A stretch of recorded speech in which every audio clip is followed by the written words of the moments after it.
పరమేశ్వర స్వరూపమైన సభకి నమస్కారం. పరమశివుడి గురించి తపస్సు చేయి. ఆయన నుండి నీటి పాయ ఒకటి వస్తే, పరమేశ్వరుడి నుండి వచ్చిన నీటి పాయ ఈ గోవు కళేబరానికి తగిలితే గోవు మళ్ళీ పునరుజ్జీవితురాలవుతుంది. అలా గోవు బ్రతికితే నీకు దోషం పోయింది కాబట్టి నువ్వు వెళ్ళి తపస్సు చేయమన్నారు. వెంటనే ఆయన పరమేశ్వరుడి గురించి తపస్సు చేశాడు. శంకరాచార్యుల వారు సౌందర్యలహరిలో ఒక అద్భుతమైన మాట చెప్తారు.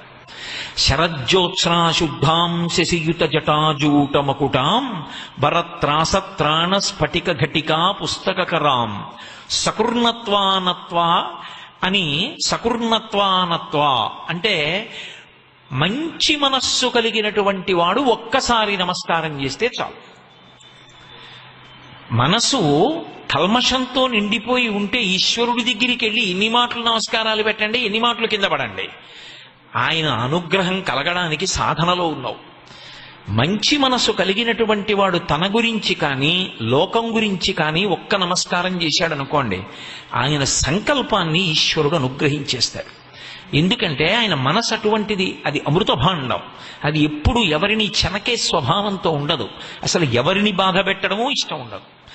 ఇష్టం ఉండనటువంటి వాడు భగవంతుణ్ణి నమ్ముకుని బ్రతుకుతున్నవాడు కాబట్టి వాడు చేసినటువంటి సంకల్పం ఏదో అది ఆయన ఒక్క నమస్కారం చేస్తే చాలు ఈశ్వరుడు తీర్చేస్తాడు. సకృన్నత్వానత్వా అంటారు శంకర భగవత్పాదులు. అందుకే అలా గౌతముడు ఎన్ని వేల సంవత్సరాలు తపస్సు చేయాలి ఏమిటి పరమేశ్వరుడి గురించి?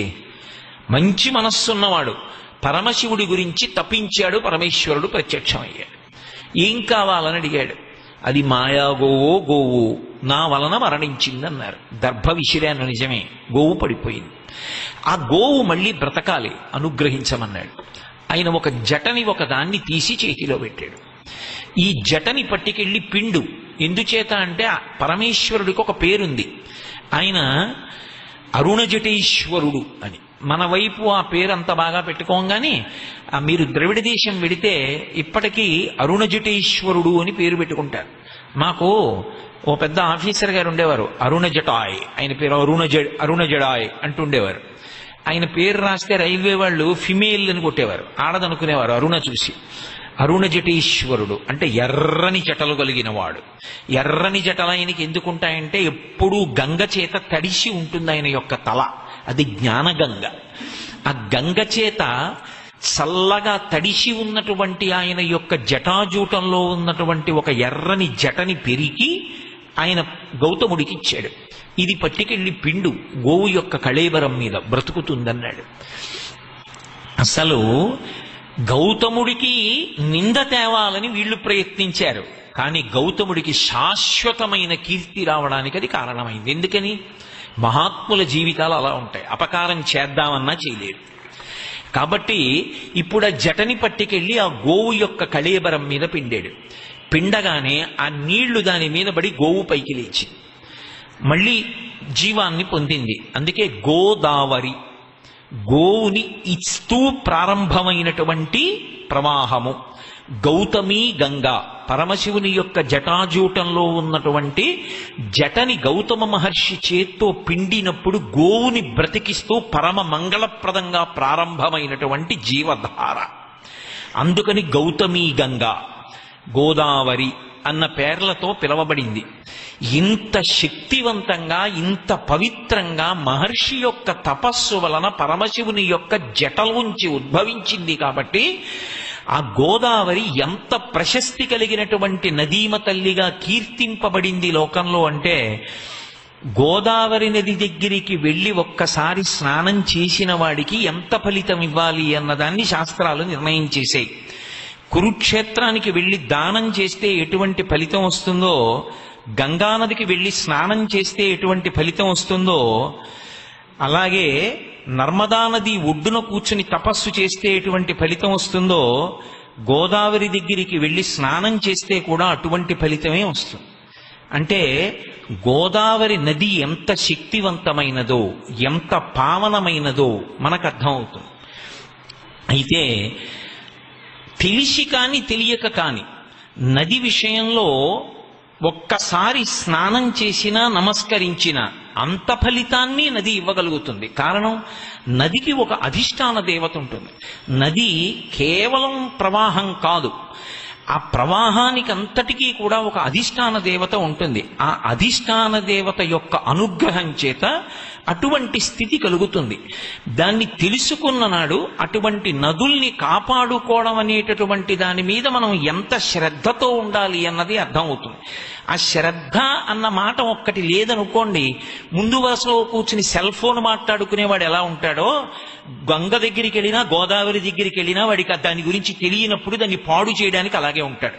సభలోకి రావడం ఎందుకు, ముందు కూర్చోవడం ఎందుకు, సెల్ ఫోన్ మాట్లాడుకోవడం ఎందుకు? నీకంత సెల్ ఫోన్ అవసరమైతే చివరకు పో, అక్కడ కూర్చుని మాట్లాడుకో. ముందు కూర్చుని సెల్ ఫోన్ మాట్లాడుకోవడం ఏంటి?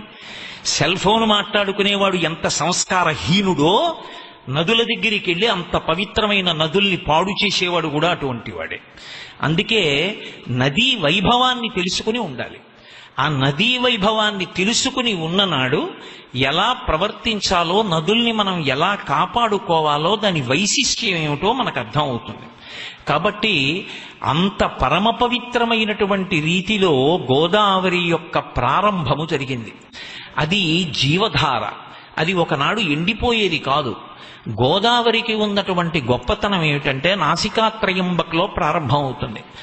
ఆ నాసికాత్రయంబక్ దగ్గర ప్రారంభమైనటువంటిది మొట్టమొదట త్రయంబకేశ్వరుడి వెనకాతల చిన్న సరస్సుగా, ఇది గోదావరి ఏమిటి, ఇది ఇంత పెద్ద నది ఏమిటి అనిపిస్తుంది. అసలు దక్షిణ దేశంలో ఉన్నటువంటి నదులన్నిటిలోకి చాలా పెద్ద నది ఏది అంటే గోదావరి.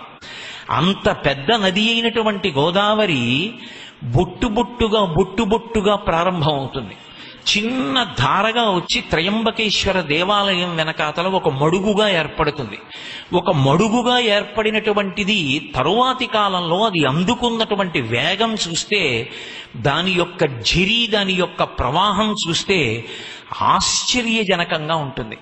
అంత ఆశ్చర్యజనకమైనటువంటి వేగంతో ఉపనదుల్ని కలుపుకొని అంత దూరం ప్రయాణం చేస్తూ వెడుతుంది. గోదావరి నది యొక్క అధిష్టాన దేవత ఇప్పటికీ పలుకుతుంది. మహాత్ములైనటువంటి వారికి గోదావరి ఇప్పటికీ ఎప్పటికీ పలుకుతూనే ఉంటుంది.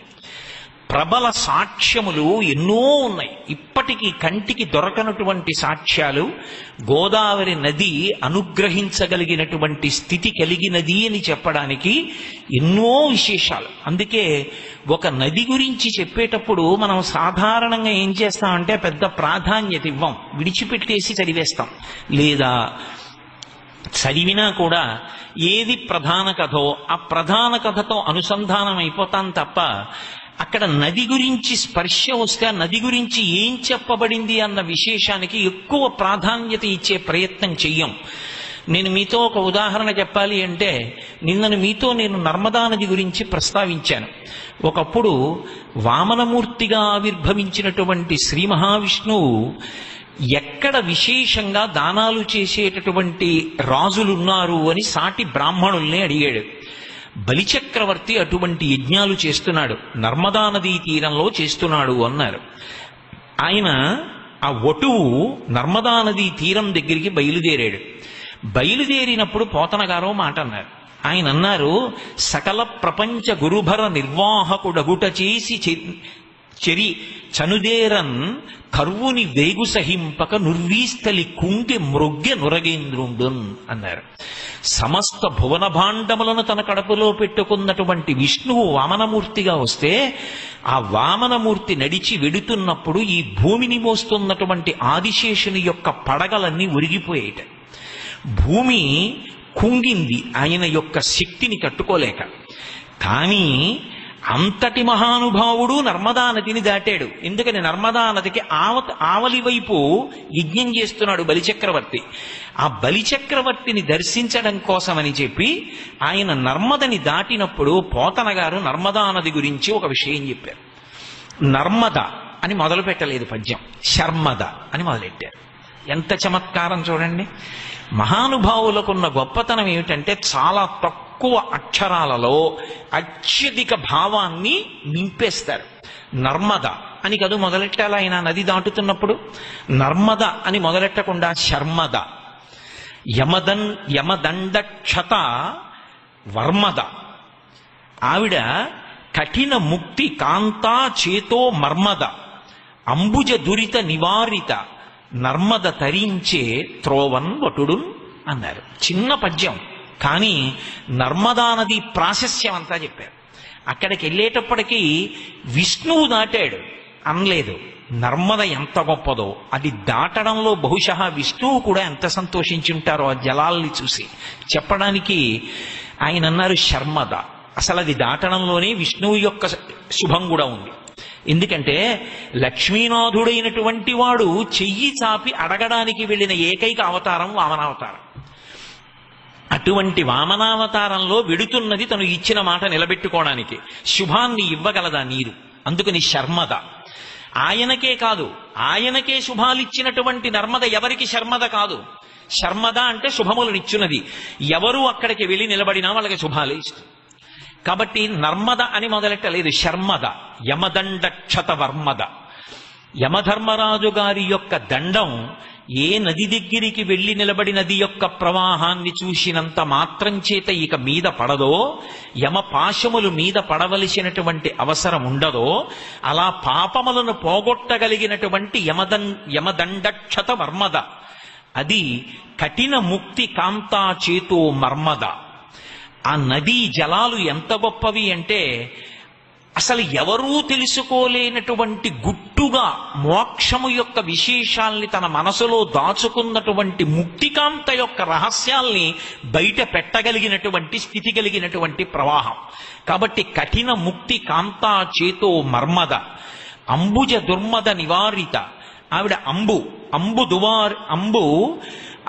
దుష్ట నివారిత నర్మద. అన్ని దుర్గుణములను, అన్ని పాపములను, చెడు ఆలోచనలను, దుస్వప్నాల యొక్క ఫలితాల్ని అన్నిటినీ పోగొట్టగలిగినటువంటి శక్తి కలిగిన నీరు కలిగినటువంటి నర్మద తరించె త్రోవన్ వటుడున్. ఆ వటుడిగా ఉన్నటువంటి వామనుడు దాటి వెళ్ళాడు అన్నారు. అలా గోదావరి యొక్క ప్రాశస్త్యం ఏమిటో గమనించవలసి వస్తే ప్రత్యక్షంగా గోదావరి వైభవం కొన్ని చోట్ల మీకు స్పష్టంగా కనపడుతుంది. అటువంటి క్షేత్రాల్లో ఒకటి మహాకాళేశ్వరం. గోదావరి పరివాహక ప్రాంతంలో సాక్షాత్తుగా యమధర్మరాజు గారే ప్రతిష్ఠ చేసినటువంటి శివలింగం. ఎంత గొప్ప శివలింగము అంటే ఒకానొకప్పుడు ఒక చర్చ వచ్చింది, గోదావరి గొప్పదా గంగ గొప్పదా అని. తీర్మానం చేశారు గంగయే గొప్పది. ఎందుచేత అంటే గంగానది ఒడ్డున మరణిస్తే, కాశీపట్టణంలో మరణిస్తే శంకరుడు వచ్చి చిట్ట చివర ఆ తారక మంత్రాన్ని ఉపదేశం చేస్తాడు. అస్థికలు తీసుకెళ్లి గంగలో కలుపుతారు పైగా. అందుకని గంగ గొప్పది అన్నారు. గోదావరి మాతకి గంగ కన్నా గొప్పతనం కావాలి అనుకుని ఆవిడ తపస్సు చేసింది పరమశివుడి గురించి. ఏం కావాలని అడిగాడు.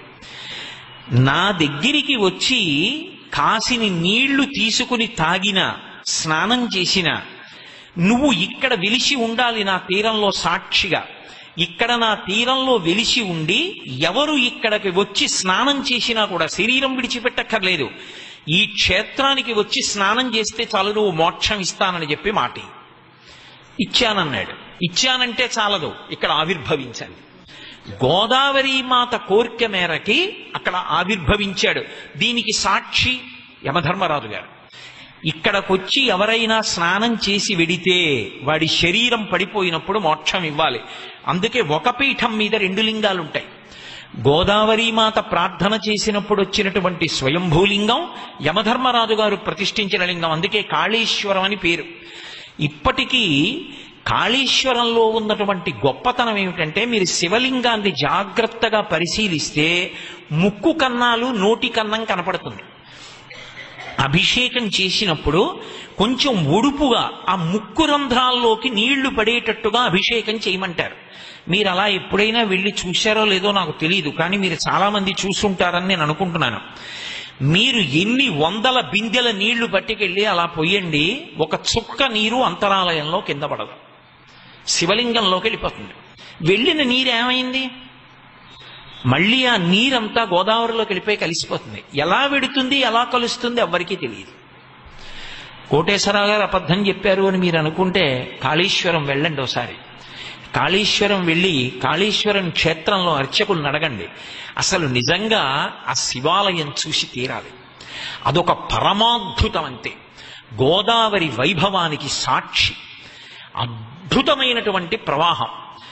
అక్కడ త్రివేణీ సంగమం ఉంది అని చెప్తారు. సరస్వతీ నది అంతర్వాహినిగా ప్రవహిస్తోంది. అందుకే అక్కడ ధ్యాన సరస్వతీ రూపంతో అమ్మవారు వెలిసింది.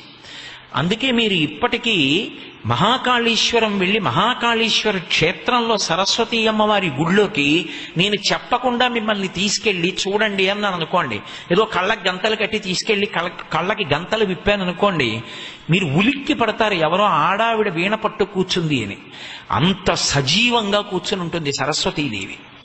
అక్కడ అమ్మవారిని సేవిస్తే అంతటి ధారణాశక్తి. అందుకే ఇప్పటికీ కొంతమంది పండితులు కించిత్ దెప్పి పొడుస్తుంటారు, వాడు గోదావరి నీళ్లు తాగాడరా అందుకు ధారణాశక్తి అంటుంటారు. గోదావరి సరస్వతి కటాక్షాన్ని ఇస్తుంది మీకు. అందుకే ఎక్కడ సరస్వతి కటాక్షం ఉంటుందో అక్కడ గోదావరి ప్రవాహం ఉంటుంది. బాసర, అసలు దాని పేరు బాసర కాదు, వాసర. వాసర క్షేత్రం వ్యాసప్రతిష్ఠ. అద్భుతమైనటువంటి సరస్వతీదేవి. అటువంటి సరస్వతీ మూర్తి ఇప్పటికీ పలుకుతుంది అని. నాకు పేర్లు అవి చెప్పడం ఇష్టం లేదు, కానీ ఏదో ఆయన పడుకున్నటువంటి గదిలో వేరు విధమైనటువంటి ఇబ్బంది కలిగి ఆయన గది విడిచిపెట్టి ఏదో ఆలయంలో పడుకున్నానులే హాల్లోని పడుకున్నాడు. పడుకుంటే రాత్రి వేళ ఆయనకి అమ్మవారి గజ్జెల చప్పుడు వినపడి హతాశుడైపోయాడు. ఇప్పటికీ సరస్వతీదేవి తిరుగుతుంది కాళేశ్వర క్షేత్రంలో అని. అలాగే వాసర క్షేత్రంలో తిరుగుతుంది. గోదావరి తీరంలో వెలిసినటువంటి ఈ క్షేత్రాలు అంత పరమపావనమైనటువంటి క్షేత్రాలు. ఇప్పటికీ మీరు మహాకాళేశ్వరంలో చేసినటువంటి అభిషేక జలాలు ఎక్కడికి వెడతాయి ఎవరికీ తెలియదు.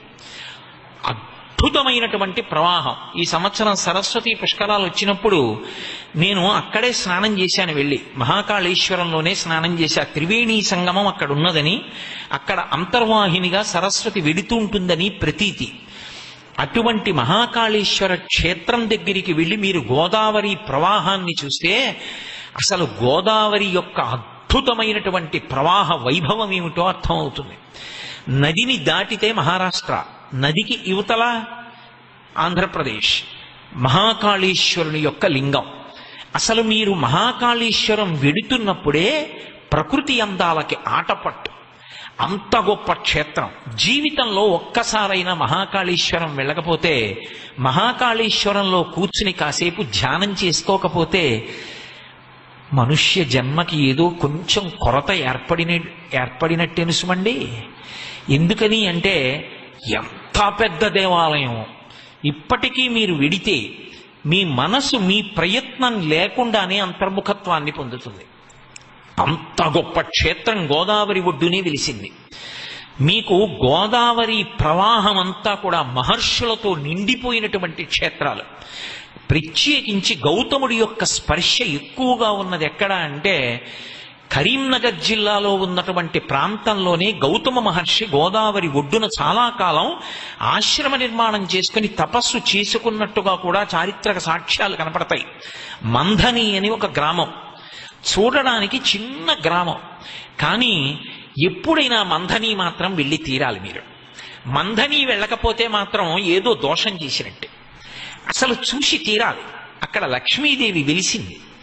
ఎంత చమత్కారంగా ఉంటుందో తెలుసా దేవాలయం.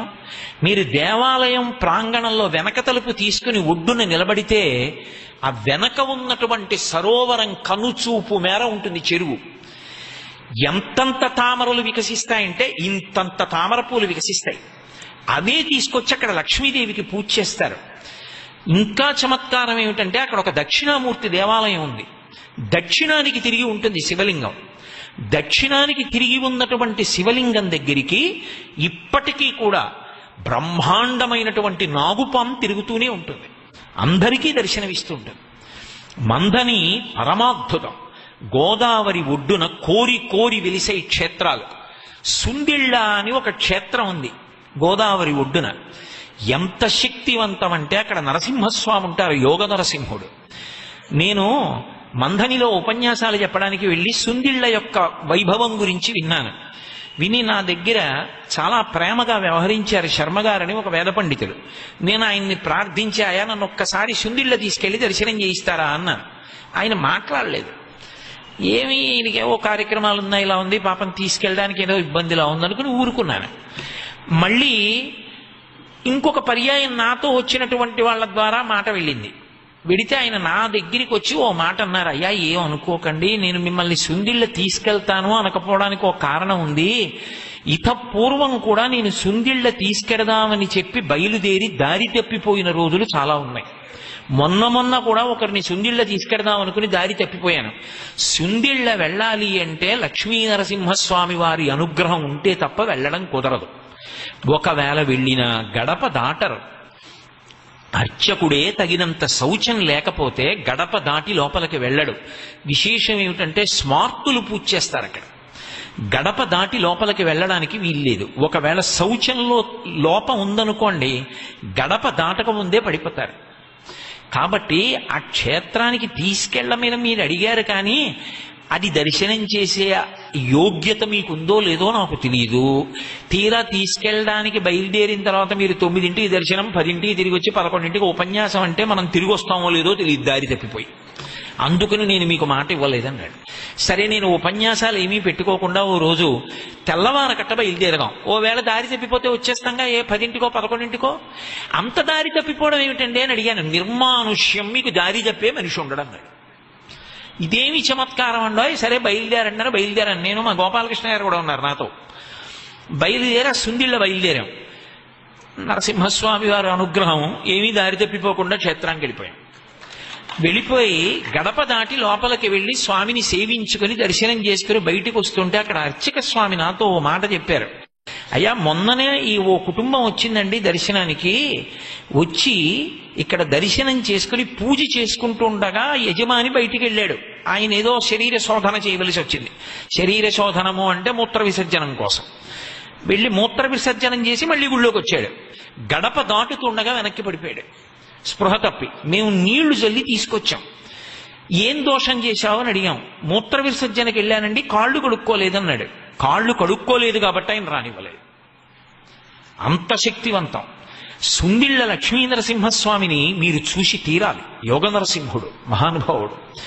చిన్న గుడి, అద్భుతమైనటువంటి దేవతా వృక్షాలతో ఉంటుంది. చిన్న ఊరు సుందిళ్ళ. అంత తేలిక కాదు కూడా అసలు ఆ ఊరు పట్టుకోవడం. అటువంటి క్షేత్రం. అసలు మంధని నేను చెప్పలేను, దాని వైభవం ఏమో అనుకున్నాను, కానీ నేను ఆ మంధని వెళ్ళి తెల్లబోయాను. ఆ మంధనిలో ఇప్పటికీ కూడా మీరు ఓ 1000 మంది బ్రాహ్మణులకు భోజనం పెడతాను అని సంకల్పం చేస్తే 1000 మంది బ్రాహ్మణ కుటుంబాలు, 1000 మంది బ్రాహ్మణులు మీకు వెంటనే దొరుకుతారు భోజనం పెట్టడానికి. చిత్రం ఏంటంటే తెల్లవారేటప్పటికి ఎవరింటి అరుగు మీద కూర్చుని వాళ్ళు సంధ్యావందనాలు చేసుకుంటూ ఉంటారు. బ్రహ్మాండమైనటువంటి గౌతమి ప్రవాహం. అక్కడే చూడడానికి చాలా బాధ వేసిందనుకోండి. దేవాలయం అంతా పూర్తిగా శిథిలం అయిపోయింది. గౌతమ మహర్షి తపస్సు చేసి ప్రతిష్ఠ చేసినటువంటి అద్భుతమైనటువంటి దేవాలయం శిఖరం మీద ఉంటుంది. అక్కడి నుంచి చూస్తే గోదావరి అద్భుతమైనటువంటి ప్రవాహం. గోదావరి ప్రవాహం ఒడ్డున ఎన్ని ప్రఖ్యాత క్షేత్రాలు వెలిశాయి అన్నది నేను చెప్పవలసి వస్తే కొన్ని నెలలు నేను ఉపన్యాసం చెప్పవలసి ఉంటుంది. ప్రత్యక్ష సాక్ష్యంగా ఈశ్వరుడు ఉన్నాడు అన్నదానికి నిదర్శనంగా వెలిచాయి. నేను మీతో ఒక మాట చెప్తే మీరు దాన్ని నేను ఏదో అభూత కల్పన చేశాను అని అనుకోకూడదు. ప్రతిరోజు శుభం పొందాలి, ఆపద పోగొట్టుకోవాలి అనుకున్నవాడు 3 మాటలు గోదావరి నామాన్ని స్మరిస్తే చాలు. అందుకే గోదావరి గోదావరి గోదావరి అనుచు పలుకు గుణవంతునకున్ గోదావరి తల్లి సంపాదింతు కదమ్మ నీవు భవ్య శుభంబుల్ అంటారు. ఎవరు? నేను కాదు, భీమఖండంలో చెప్పిన మాట. గోదావరి గోదావరి గోదావరి అనుచు పలుకు గుణవంతునకున్. 3 మాటలు గోదావరి గోదావరి గోదావరి అంటే చాలు. అటువంటి గుణవంతునకు అనేకమైనటువంటి శుభాలని ఆవిడ ఆర్జించి పెట్టి వీడికి ఇస్తుందిట. ఆ అధిష్టాన దేవత అంతటి కరుణామయి, మహర్షి స్పర్శ చేత పరమశివ జూటంలోంచి వచ్చినటువంటి తల్లి. అంత గొప్ప క్షేత్రములు వెలిసి ఉన్నాయి. మనకి చాలా సంతోషించవలసిన విషయం ఏమిటంటే భారతదేశం మొత్తం మీద 5 కాశీ పట్టణాలు ఉన్నాయి అని చెప్తారు పెద్దలు. పంచకాశీలు అని పిలుస్తారు. కాష్ అంటే వెలుగుట అని, దీదీప్యమానమైన వెలుగు కలిగినవి అని. అటువంటివి 5 కాశీ క్షేత్రాలు. ప్రధానమైనది కాశీ. కాశీతో సమానమైనది కేదార్. కాశీ కేదార్లతో సమానమైనటువంటిది శ్రీశైలం. శ్రీశైలం కాశీ కేదార్లతో సమానమైనటువంటిది శ్రీకాళహస్తి. ఈ 4 క్షేత్రాలతో సమానమైనది పట్టిసం. పట్టిసం పంచకాశీల్లో ఒకటి. ఆ పట్టిస తీర్థంలో వీరభద్రుడు వెలిసి ఉంటాడు. ఆ మహాకాళీ సమేతుడై ఉంటాడు. ఇప్పటికీ భద్రాచలం యాత్ర ప్రారంభం చేసేవాళ్ళు పడవలో వెళ్ళాలి అని అనుకుంటే ఎదురుగుండా పట్టిసంలో వీరభద్రేశ్వర స్వామి వారి ఆలయం కనపడుతూ ఉంటుంది. అక్కడే మెట్లు దిగి పడవెక్కి అక్కడి నుంచి ప్రయాణం ప్రారంభం చేస్తే మీరు అసలు ప్రకృతి సౌందర్యాన్ని అనుభవించవచ్చు. ఆ పట్టిస క్షేత్రం దగ్గరే ఎక్కుతారు. ఒకప్పుడు మేము 2 పెద్ద పెద్ద లాంచీలలో భద్రాచలానికి వెళ్ళాం. అలా వెడుతున్నప్పుడు అబ్బో అందులో బ్రహ్మాండమైనటువంటి కచేరీలు పెట్టాం. రామదాసు గారి కీర్తనలన్నీ ఆ లాంచీ పెద్ద పెద్ద లాంచీలు కాబట్టి సువాసిలు అందరూ లాంచీకి చుట్టూ కూర్చుంటే అందులో బాగా మైక్ సిస్టమ్ పట్టుకెళ్లి మంచి పురోహితులు గోదావరి నదికి పూజా మంత్రాలు చెప్తుంటే ప్రత్యక్షంగా గోదావరిలో వెడుతూ గోదావరి మాతకి ఇంతమంది పసుపు కుంకాలు పువ్వులతో పూజ చేస్తుంటే లాంచీలు వెడుతుంటే వెనక నీరంతా పసుపు ఎరుపు అయిపోయి ఆ పువ్వులతో శోభాయమానంగా ఉంటే అది చూసి పురుషులందరూ నమస్కారం చేస్తూ ఆ గోదావరిలో ప్రయాణం చేసి భద్రాచలం చేరుకున్నాం. ఒకప్పుడు పెద్ద భజనలు చేస్తూ వంట వాళ్లతో వంటలు చేయించుకుని ఆ వంటలన్నీ పెట్టుకుని ఇవాళ వచ్చారు మా నానాజీ గారు. ఆయన ఆధ్వర్యంలోనే జరిగింది ఆ భద్రాచల యాత్ర. అంత వైభవోపేతమైన యాత్ర జీవితంలో మరిచిపోలేం. ఆ వెళ్ళినటువంటి యాత్ర అంత గొప్పగా ఆ రోజులలో గోదావరిలో ప్రయాణం చేయడం జరిగింది. కాబట్టి పట్టిసం పంచకాశీలలో ఒకటి. దానికి పట్టిసం అని పేరు రావడానికి ఒక కారణం ఉంది. ఒకప్పుడు పార్వతీదేవి దక్షారామానికి వెళ్ళింది. మన దురదృష్టం ఏమిటంటే అన్ని పేర్లు కూడా మారిపోయాయి. హేలాపురి ఏలూరైంది, పీఠికాపురం పిఠాపురం అయింది, అలాగే రాజమహేంద్రి రాజమండ్రి అయింది, కోకనదము కాకినాడ అయింది, అలాగే దక్షారామము ద్రాక్షారామం అయింది. అది ద్రాక్షారామం కాదు, దక్షారామం, దక్ష ప్రజాపతి యొక్క ఆరామం. అటువంటి దక్షారామంలో ఒకానొకప్పుడు దక్ష ప్రజాపతి యజ్ఞం చేశాడు. అహంకారంతో పరమశివుణ్ణి తృణీకరించాలని నిరీశ్వర యాగం చేశాడు. శివనింద చేయడం, శివుణ్ణి తక్కువ చేయడం ఎంత ప్రమాదకరమో లోకానికి చెప్పడం కోసం పార్వతీదేవి ఆ యాగానికి వెళ్ళింది. వెళ్ళి ఆవిడ ఆ దక్షుణ్ణి పరమశివుని చేత శిక్షింప చెయ్యాలి అని అక్కడ శివనింద చేసినటువంటి నీ కుమార్తెగా ఉండడం ఇక నాకు ఇష్టం లేదు. నేను ఈ శరీరంతో ఉంటే, ఈ అవతారంతో ఉంటే దాక్షాయణి అని పిలుస్తారు. శివనింద చేసినటువంటి నీ కుమార్తె పేరుతో ఇక నేను ఈ భూమి మీద ఉండడానికి ఇచ్చగించాను. కాబట్టి యోగాగ్ని యందు నా శరీరాన్ని విడిచిపెడతానని శరీరాన్ని అక్కడ యోగాగ్నిలో దగ్ధం చేసింది. దగ్ధం చేస్తే ఈ వార్త ప్రమదగణాలు వెళ్లి పరమశివుడికి చెప్పాయి. శివాయచ శివతరాయచ అంటుంది యజుర్వేదం. మంగళప్రదుడు కాదు కాదు పరమ మంగళప్రదుడు అంటుంది. అటువంటి శివుడు ఇలా దారి తప్పిన వాళ్ళని శిక్షించకపోతే లోకం ఇలాగే ప్రవర్తిస్తుంది అని ఆద్యుండుగ్రుడు నీలకంఠుడి బదైచారాతి దష్టోష్టుడై ఆద్యద్భౌరి ముగేంద్ర ఘోషమున భీమ ప్రక్రియన్ నవ్వుచున్ విద్యుద్వహ్ని శిఖాసముచ్చయరుచిన్ వెల్గొందు చించెజ్జటన్ సధ్యక్రోధముతోడ పూంచి వైచన్ క్షమాచక్ర మధ్యంబునన్ అంటారు.